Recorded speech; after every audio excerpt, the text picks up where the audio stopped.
clock. This is just a controlled scrimmage where Ryan Day is looking at different combinations. And then we have James Laurinaitis to tell us what he sees in Ryan Day's brain here. Hand off in a little bit of a hole. A nice gain that time on the ground for Mayan Williams. I'm really curious to see his development this year. Yeah, I am too. He just brings another dimension. And when I was watching through some of the film from a year ago, game against Clemson, against Michigan State, they were running the clock out with him in the game. It seemed like whoever was there first had a hard time getting him down to the ground. I mean, he's only 5'8", so that's a lower center of gravity there that he's working with, and that lower body strength, you can really tell. Tough tackle. And again, no Master Teague today, but of course he'll be back in the fall. The guy you lost is Trey Sermon, leading rusher from a season ago. But an improved Williams, along with the freshman Pryor and Henderson at that running back spot. Should be a pretty loaded room, just like the wide receiver room.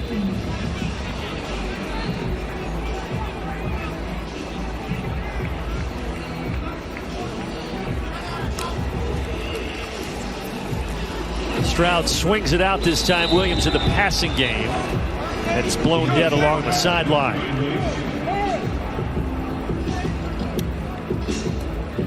Worked out by Ronnie Hickman. Yeah, Ronnie Hickman was right there. Nice job in coverage. You assume would have been an immediate tackle. It's one of the hardest things to evaluate when you're obviously just going thud. And it even seems like now it's gone from maybe thud to just a tap off in some situations. It's tough to thud when you're going on certain angles. Stroud, good throws. Fits it in between the three defenders to Jamison Williams. Jamison Williams is so fast. Remember, he's the guy that broke Ezekiel Elliott's 300-meter hurdle record in the state of Missouri. Yep, very talented wide receiver. I know Brian Hartline's very high on him. Rolling out on the run, too far in front.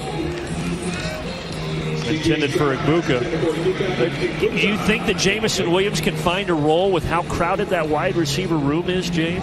I do. It's just, it's tough to find when we've talked a lot about Garrett Wilson, Chris Olave, and he is one of those outside receiver types, right? So even though a young player like Jackson Smith and Jigba might play before him, he's in a different role, right, in that wide receiver room, working in the slot some. So you might not hear his name so much this year, but I would expect maybe next year is when he really could explode, be a one-year production. Oh, man, Wilson, Olave are gone, and now he has an opportunity.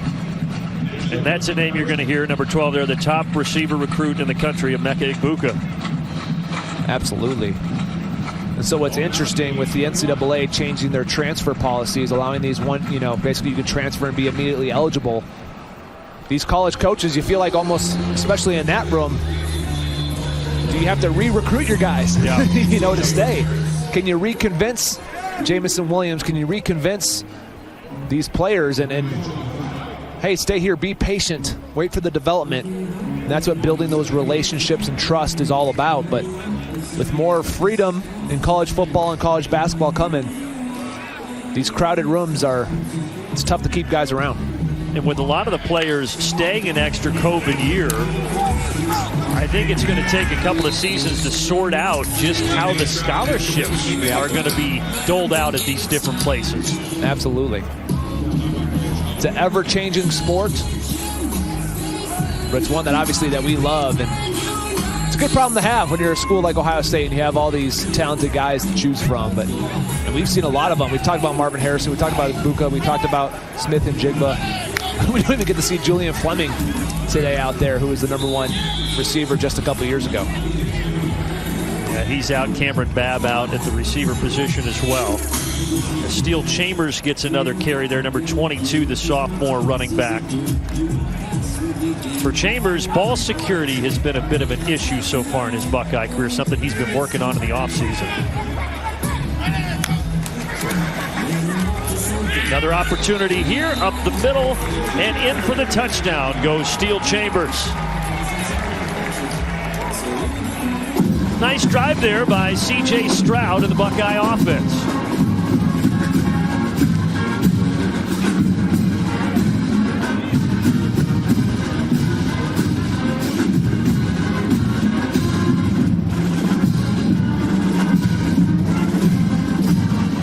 know, Stroud, the other thing he said, James, is that he's put on 10 pounds and he feels it's mostly muscle. He's leaned out even more, and he was already pretty lean. Said his body just feels really good this year. Yeah, and there's an obvious adjustment as you stay in the weight program, and there's none better than Mickey Marotti, who does it here. They call it Body by Marotti here at Ohio State, and he does a nice job of getting these guys in the shape and getting them to their optimal body type for their position and what their body can handle.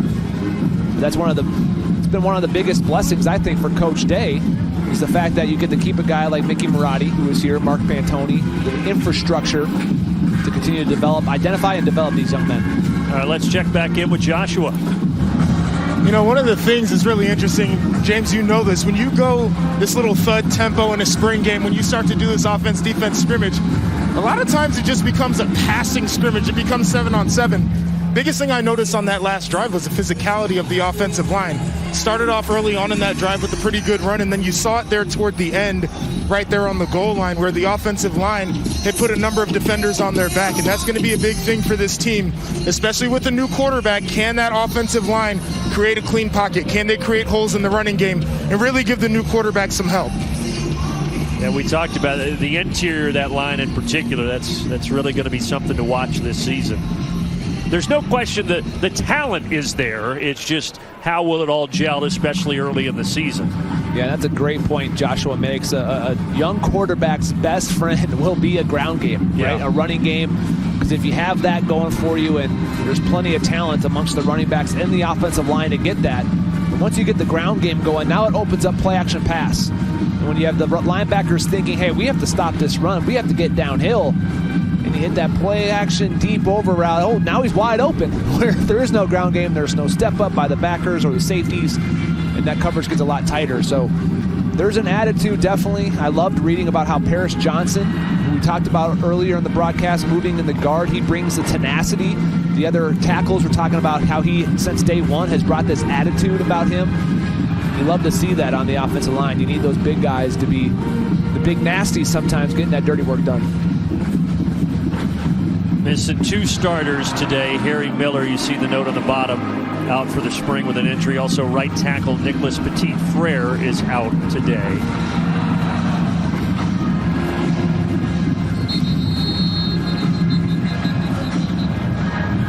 But I couldn't stand these little thud or even the tap-off tempos. What? All it is constant arguing back and forth. It's saying, hey, you would have been down. Yeah. Every running back is saying there's no way that's a tackle.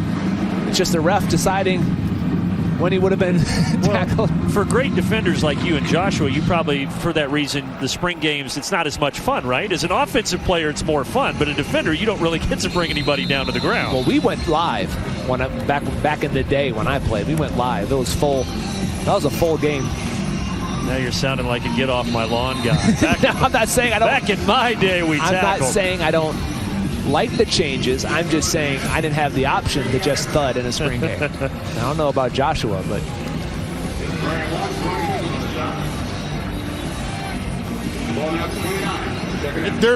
everybody wants to see the offense have success.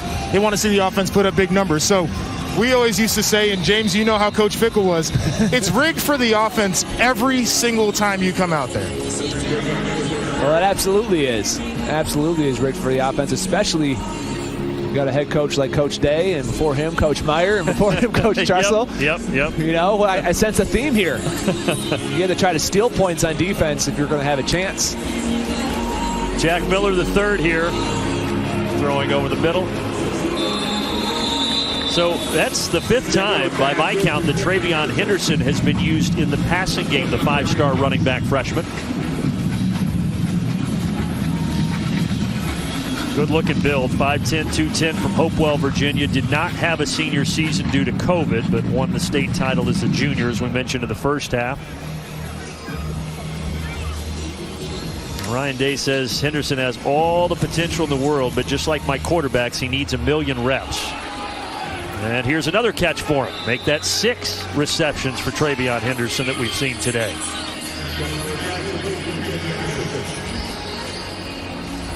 And he and Evan Pryor, the other 5-star running back, they're really good friends. They became good friends in the recruiting process and now roommates as well here in Columbus. That's what makes football so beautiful, in my opinion, is that you have guys who are competing for a job. You would think there'd be some jealousy, and there's healthy competition, but there's also such a layer of support.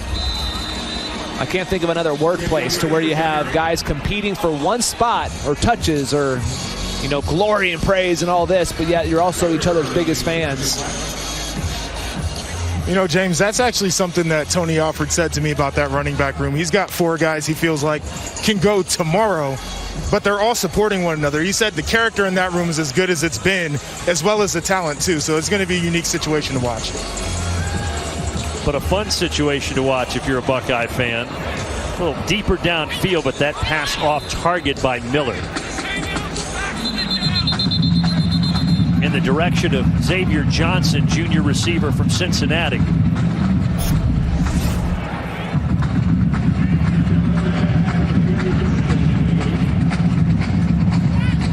Joshua, Brandon and I were talking earlier in the broadcast about there's a fine line. Just how far do you go into a fall camp with this quarterback battle? And I'm wondering, you're a guy that went through it, if I'm not mistaken, in 2015, JT Barrett, Cardale Jones. As a player and you're out in the field, how far do you think Ryan Day can push this competition to where it gets to that, we need that number QB1 to get reps? But if you don't know, you don't know. How far do you think Coach Day goes with this? James, we talked about it. There's an ideal time where you want to declare your starting quarterback, and that's no later than a week or 2 into fall camp. By that point, you want your starting quarterback getting all of the reps with the number 1s. But I've seen that battle go way further than that. And the example is the 2015 season. I've told this story before, and I'll tell it again, but it was Cardale Jones and JT Barrett battling it out for that quarterback slot. Cardale Jones obviously led us in the last 3 games of the season to win national title, but JT was the one who really got us in position to do that. Coach Meyer could not make a decision, and I kid you not, we were on the field in Blacksburg, Virginia, getting ready to play Virginia Tech in a rematch of the game that we lost the year before. And as the offense was getting ready to take the field, we still did not know who the starter was going to be. That's how long that battle was strung out. And we saw that the offense wasn't on the same page a lot of times in 2015. For this team, a decision has to be made when they get into training camp, and you got to roll with that guy and really trust him. Wow, that's interesting going back to that game against Virginia Tech as Miller throws this one away. And guys, I would think just for the sanity of Coach Day and these quarterbacks, because everybody is asking the question, just to have it locked in early in camp would be like a lift off of everybody's shoulders. Yeah, it would. And when you have... Look, there's little things. Obviously, these receivers, timing, the way the ball comes out of their hand, it's different for each guy. But I think one of the most not talked about is the running backs. Every time they run a zone read kind of play, every person has a different tempo to it and a different feel for, are you giving me the ball, or are you taking the ball out? What's the offense? Does it tweak a little bit with CJ versus Jack versus Kyle? They're not all the same exact human beings. So there's little nuances to the offense, and I agree with Joshua. The sooner you make that decision in camp, whether it's a weekend, whether it's day 1, whatever, you got to make it and you got to trust it and get fully behind that young man going into Minnesota. Well, James, I'll jump in on that too. The other thing when you're talking about quarterbacks is that's who the team takes leadership cues from. And so you're kind of confusing the team a little bit too when you have guys in rotation like that. And guys start to have an affinity toward a certain player as well. And so you really want to clear that up just in terms of leadership. Give the guys one guy to follow, make sure that everybody's confidence is with that player, and it just adds a lot of clarity to the locker room. Well, between now and when fall camp begins, obviously you're not going to have these official team practices, but how much access do the coaches have to these 3 quarterbacks to evaluate anything before fall camp begins?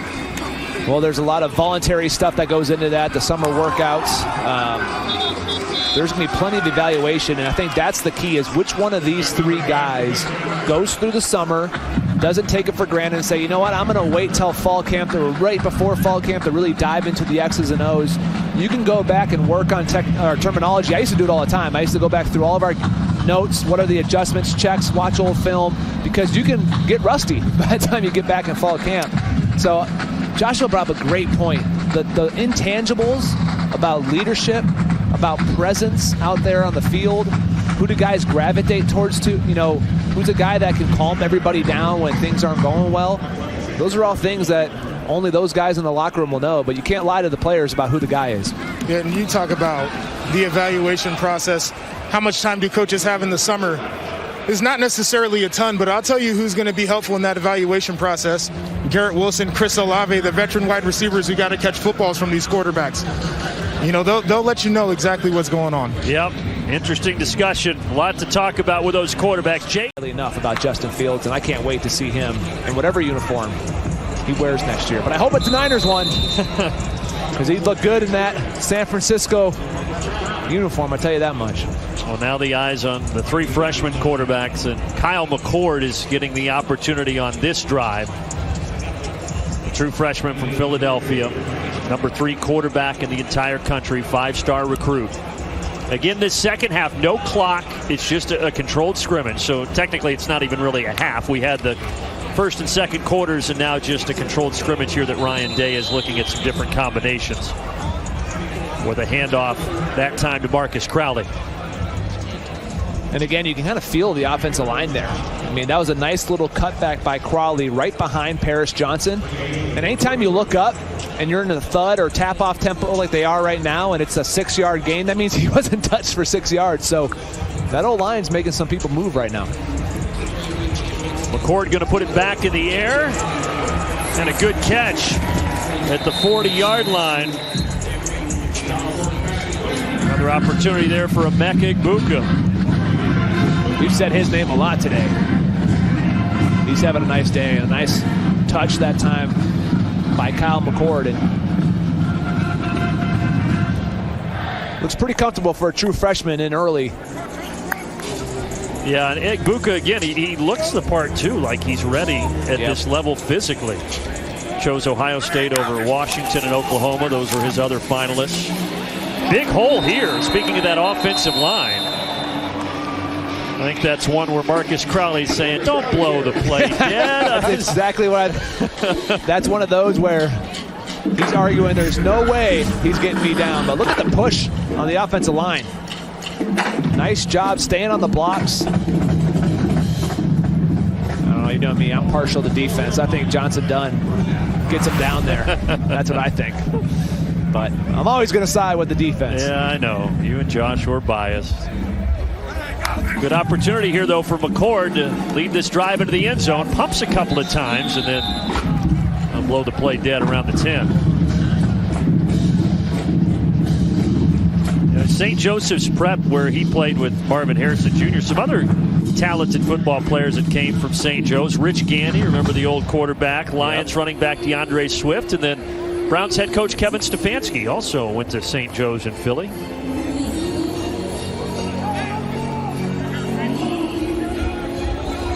They're going to have to add McCord and Harrison to the Wall of Fame at that high school. Those guys broke all the records. And here, easy pitch and catch, and it leads to a touchdown for tight end Joe Royer.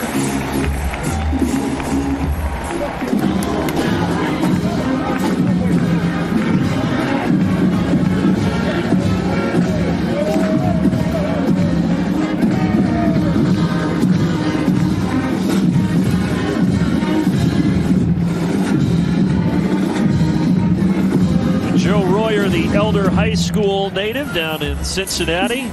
Top 20 tight end in the 2020 class, and he finds the end zone there on the pass from McCord.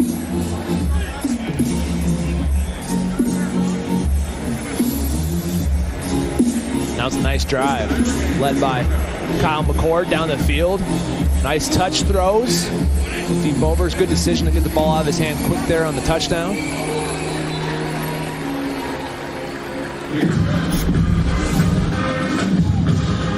Tight end comes back across the line of scrimmage and puts it right on him, making it easy for Joey Royer to make that catch and turn upfield. Well, James, like you said earlier, too, the only reason that play works is because the run game's working. You get that hard play action, everybody's flowing, and you can slip that tight end out the back there. It's an easy pitch and catch. And it caps a great drive for Kyle McCord. Well, spring football continuing Monday. First look at the new Brett Bielema-led Fighting Illini coverage beginning at 8 Eastern, presented by Marathon here on the Big Ten Network. And you can also watch that Illinois spring game on the Fox Sports app. But a new era for Illinois football. See how Brett Bielema can do taking over. He's had some early wins in the recruiting process. Trying to get everything set there in Champaign, Illinois. I'm excited to have him back in the Big Ten. I really am. I thought that he was a very worthy adversary when he was up at Wisconsin and had some great games with Ohio State when he was up there. And it's nice to have him back in this conference, and he brings a couple things. He's going to run the ball. He's going to want to stop the run, and they're going to try to be very, very tough. So trying to get that Illinois program back up and running. And now get your first sneak peek on Monday. But I would say so far, there's a look at Jack Sawyer, 33. He's been a real bright spot. Ryan Day's going to have quite a few things to roll the tape on here from today and analyze both good and certainly some things to improve, as is always the case.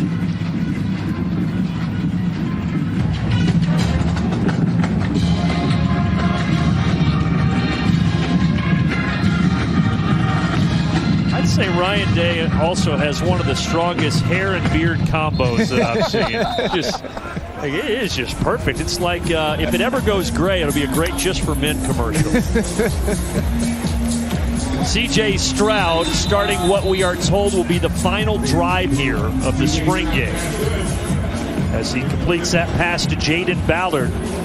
Ballard is the other freshman tight end that we haven't discussed yet. He's the number 8 wide receiver in the nation and also figures to be a very, very good player here in Columbus. Just up at Massillon, Ohio. Obviously, they know a thing or two about football up that way. And I mean, the embarrassment of riches at that wide receiver room is incredible. It seems like every single wide receiver commit up top 100, top 100, top 100. Are they going to give Sawyer another sack? Of course, there? Guess who? He better. He's going to set a spring game record without ever bringing anybody down to the ground here. It's the only time the thud tempo favors the defense is on the sack. Yep, that's right, Joshua. You'll see him. He's on the left side of your screen here. Look at the hands. Just set him up a little okey doke. What a debut for number 33 from Pickerington North High School. That pass incomplete at the feet of Sam Wiglusz. Joshua, are you noticing anything defensively, whether it be individually or collectively down there on the field, that's just really jumping out at you here in the spring game? You know, it's not a ton just because of how vanilla the playbook is, but one thing I will say is I think the secondary has a little bit of confidence, and we saw it kind of in that first half of the scrimmage there, but there were some batted balls. I thought it was some really good tight coverage, and so that's going to have to translate into fall camp and into the season.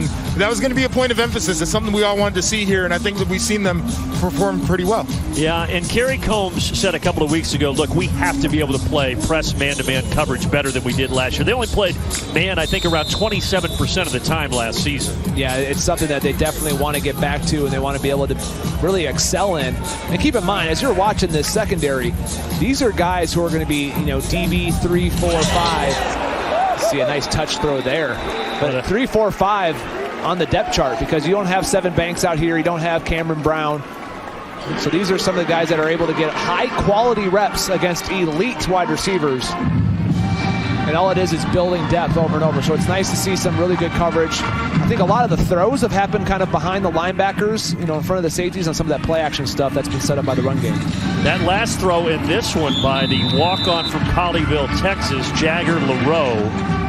You've got LaRoe and J.P. Andrade, who are the 2 walk-on quarterbacks that are behind the 3 freshmen.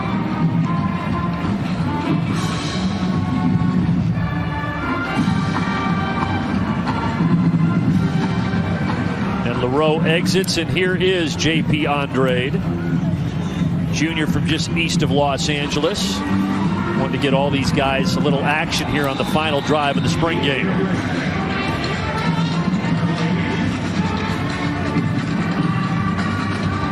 No game action yet for Andrade. Had a couple scholarship offers to South Alabama, Fordham, and Morehead State out of high school, but elected to come here as a preferred walk-on to Columbus.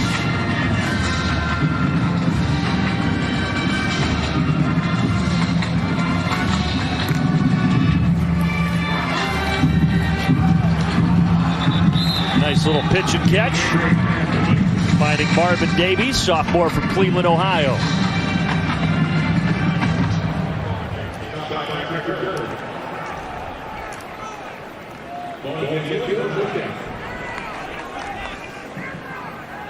This Buckeyes season that will start September 2nd, you start in conference. It's interesting. It's going to be a Thursday night game, and they're going to have to go to Minnesota. Over the middle, and a nice catch, and a good throw as well. Second catch by Austin Kutcher, the senior. Nice little throw and catch happening there, and Jager LaRoe sitting tall in the pocket, knew where he was going the whole time. A nice catch. And I love seeing this part of the spring game, because these are like this is the true core of your team. These are the guys that you're not going to see a whole ton during the games in the fall, but they are the scout team guys, the guys that really help you get excellent looks. Look at that throw and catch. That was a fantastic play. Capping it off, Sam Wiglusz, the senior, catching it, spinning around and finding his way into the end zone on the strike from Jager LaRoe. And these are guys, James, that normally last year in a 52-7 blowout, you get to see them, but there really wasn't that opportunity last season. Yeah, and quite honestly, you're only as good as your scout teams and your look teams and how hard they go. And this is what this is right here. I mean, look at that throw. And what I love all the starters and the guys. You saw Jamison Williams running across, Garrett Wilson. So happy for Sam. Not only getting the catch, foot in, reaching the ball across. That's a sweet way to cap this thing off. Yeah, perfect. Ryan Day with a big smile on his face after that play and said, that's it. That's our last drive. That's our last play. As Sam Wiglusz from the south side of Cleveland, Brecksville, Ohio, catches it from Jager LaRoe.